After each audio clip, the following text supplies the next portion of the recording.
Hi friends, welcome back to my channel Hii Vlogs. இன்னைக்குள்ள வீடியோல ஒரு சவுத் இந்தியன் ஸ்பெஷல் ஸ்நாக்ஸ் தெரளியப்பம் எப்படி பண்றதுன்னு நான் காட்டி இருக்கேன். இதோட ரெசிபி வந்து ரொம்ப சிம்பிளா ஈஸியா யார் வேணாலும் பண்ணலாம்ங்கற மாதிரி தான் காட்டி இருக்கேன். சிம்பிளான இன்கிரிடியன்ட்ஸ் நம்ம வீட்லயே இருக்கிற பொருட்களை வச்சு பண்ணலாம். ஆனா தெரளி இலையோட அவைலபிலிட்டி தான் கொஞ்சம் இடிக்குது. ஆனாலும் பரவாயில்லை. கன்னியாகுமரி அப்புறம் கேரளாவை பொறுத்த வரைக்கும் மேக்ஸிமம் எல்லாரோட வீட்லயுமே இந்த இலை இருக்கும். மற்றவங்களுக்கு வந்து உங்களுக்கு வீட்டில் இல்லைனாலும் பரவாயில்ல, கார்த்திகை மாதம் ஆகும்போது கண்டிப்பாக உங்களுக்கு மார்க்கெட்ஸில் வந்து இந்த இலை அவைலபிளாக இருக்கும். அப்போவாச்சும் இதை வாங்கி நீங்கள் வந்து இந்த ஈஸியான மெத்தடை ஃபாலோ பண்ணி பாருங்கள். ரொம்ப டேஸ்டியான ஸ்நாக்ஸு, நம்ம வீடே நல்லா மணக்கிற அளவுக்கு அழகான ஒரு அப்பம் வந்து கொழுக்கட்டை வந்து ரெடி பண்ணி எடுத்துடலாம். ரொம்ப டேஸ்டியாக இருக்கும். கண்டிப்பாக இதை உங்கள் வீட்டில் ட்ரை பண்ணி பாருங்கள். இப்போ வாங்க வீடியோக்குள்ளாடி போகலாம். இதுக்கு தேவையான பொருட்கள் 2 கப்பு அரிசி மாவு, நான் வந்து லைட்டாக அதை வறுத்து வச்சுருக்கிறேன். அப்புறம் 2 கப்பு தேங்காய் இதே மாதிரி துருவினது, அப்புறம் கொஞ்சம் சர்க்கரை நம்ம இனிப்புக்கு ஏற்ற மாதிரி. நான் வந்து 1.5 கப் அளவுக்கு சர்க்கரை எடுத்துருக்கிறேன். அதில் 1 கப் தண்ணி விட்டு கரைச்சி வச்சுருக்கிறேன். அப்புறம் இதில் நம்ம சேர்க்க வேண்டிய முக்கியமான பொருள் வந்து ஏலக்காய், அப்புறம் வந்து ஜீரகம். அப்போ இந்த ரெண்டுமே வந்து மிக்சியில் போட்டு பொடிக்கிறதுக்கு கஷ்டமாக இருக்கும். அதனால் ஒரு 2 டேபிள் ஸ்பூன் சுகர் சேர்த்து அதை லைட்டாக பொடிச்சு வச்சுருக்கிறேன். அப்போ அதில் சுகர், ஏலக்காய், ஜீரகம் 3 சேர்த்துருக்கிறேன்.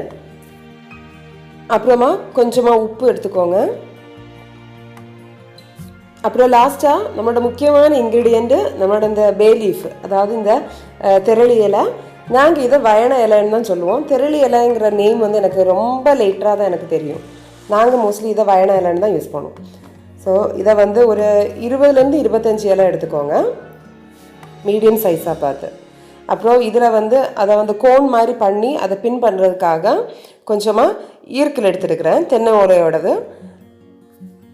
இதை எப்படி செய்கிறதுன்னு பார்க்கலாம். ஒரு பெரிய பவுல் எடுத்துக்கோங்க. அதில் நம்ம லைட்டாக வறுத்து வச்சுருக்கிற அந்த பச்சரிசி மாவை சேர்த்து நம்ம கரைச்சி வச்சுருக்கிற சர்க்கரையை வந்து கொஞ்சம் கொஞ்சமாக விட்டு நல்லா மிக்ஸ் பண்ணி எடுத்துக்கோங்க.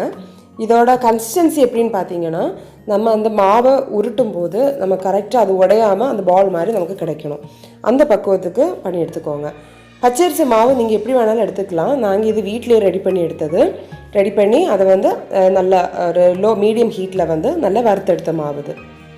அப்புறம் நம்ம துருவி வச்சுருக்கிற தேங்காய் துருவலை இதில் சேர்த்து நல்லா இதை மிக்ஸ் பண்ணி நல்லா பிசைஞ்சு எடுத்துக்கோங்க.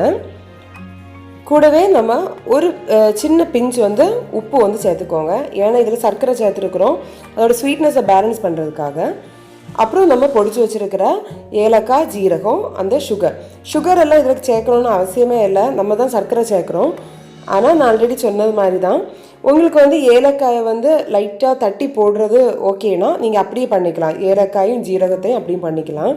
ஆனால் நம்ம வாயில் வந்து கடிபடும்போது அப்புறம் அந்த ஸ்நாக்ஸு சாப்பிட இன்ட்ரெஸ்டே போயிடும். அதனால தான் அதை வந்து மிக்சியில் வந்து அப்படி லைட்டாக பவுட்ரு பண்ணி போட்டிருக்கிறேன். இப்போ இதை வந்து நல்லா பிசைஞ்சு எடுத்துக்கோங்க. நான் ஆல்ரெடி சொன்னால் அதே கன்சிஸ்டன்சி தான். நம்ம இப்படி உருட்டும் போது அந்த பால்ஸ் வந்து கரெக்டாக வரணும், உடையாமல் வரணும். இதுதான் இதோட கன்சிஸ்டன்சி. இப்போ அடுத்த ப்ராசஸ் என்னன்னு பார்க்கலாம். அடுத்ததாக நம்ம தெரளி இலையை வந்து இதே மாதிரி கோன் மாதிரி பண்ணிக்கோங்க. நம்ம வேர்க்கடலை எல்லாம் வாங்கும்போது நம்ம ஒரு கோன் மாதிரி பண்ணி கொடுப்பாங்கல்ல, அதே மாதிரி இந்த மாதிரி கோன் மாதிரி பண்ணி அதை வந்து தென்னை ஓலையோட ஈக்கில் வச்சு அதை வந்து பின் பண்ணி எடுத்துக்கோங்க. ஃபஸ்ட்டு எல்லா இலையுமே நான் வந்து பின் பண்ணி போடுறேன், அப்போ தான் பண்ணுறதுக்கு ஈஸியாக இருக்கும்.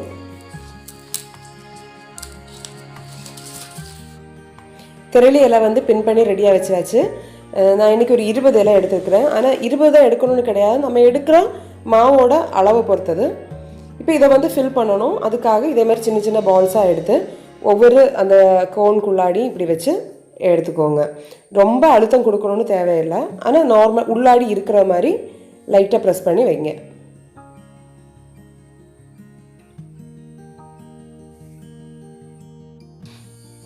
தெரளியப்பத்தை நம்ம ஆவியில் தான் வேக வச்சு எடுக்க போகிறோம். உங்கள்கிட்ட ஸ்டீமர் இருந்ததுன்னா ஸ்டீமரை எடுத்துக்கோங்க. நான் இன்றைக்கி இட்லி பாத்திரத்தில் அதோட அடித்தட்டை போட்டு அதுக்கு மேலே தான் இந்த கோனை வந்து ஒவ்வொன்றா அடுக்கி வைக்கிறேன்.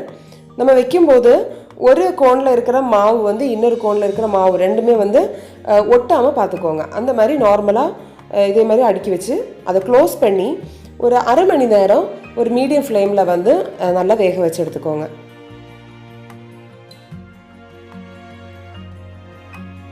அரை மணி நேரத்துக்கு அப்புறம் நான் ஃப்ளேமை வந்து ஆஃப் பண்ணி போட்டிருந்தேன். திரும்ப ஒரு அரை மணி நேரம் அப்படியே அதே சூட்லேயே இருக்கிற மாதிரி வச்சுட்டு இப்போ 1 ஹவருக்கு அப்புறம் தான் ஓப்பன் பண்ணுறேன். பாருங்கள், நம்மளோட திரளியப்பம் வந்து அழகாக ரெடியாக இருக்குது. நம்ம வீடே நல்ல மனமாக இருக்குது.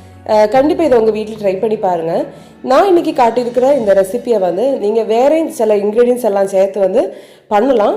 ஆனால் இதோட ஒரு ஸ்பெஷல் பார்ட் என்னென்னா, நம்ம வேறு பழங்களோ இல்லை சிறுபேர் எதுவுமே சேர்க்காததுனால இதை நீங்கள் ஒரு 3-4 நாள் வந்து நம்மளோட ரூம் டெம்பரேச்சர்லேயே நீங்கள் வந்து வச்சுக்கலாம். இதை ஃப்ரிட்ஜில் தான் ஸ்டோர் பண்ணணும்னு கிடையாது.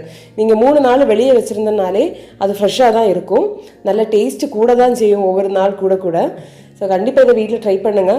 உங்கள் வீட்டில் இந்த இலை இருந்துச்சுன்னா மறக்காமல் ட்ரை பண்ணுங்கள். இல்லை அட்லீஸ்ட் கார்த்திகை மாதம் இது மார்க்கெட்டுக்கு வரும்போதாவது அந்த இலையை வாங்கி உங்கள் வீட்டில் ட்ரை பண்ணி பாருங்கள். இந்த வீடியோ உங்களுக்கு பிடிச்சிருந்தனா மறக்காமல் லைக், ஷேர் அண்ட் கமெண்ட் பண்ணுங்கள். கூடவே நம்ம சேனலை வந்து சப்ஸ்கிரைப் பண்ணுங்கள். ஸோ இன்னொரு வீடியோவில் நான் உங்களை பார்க்குறேன். Till that, bye, take care.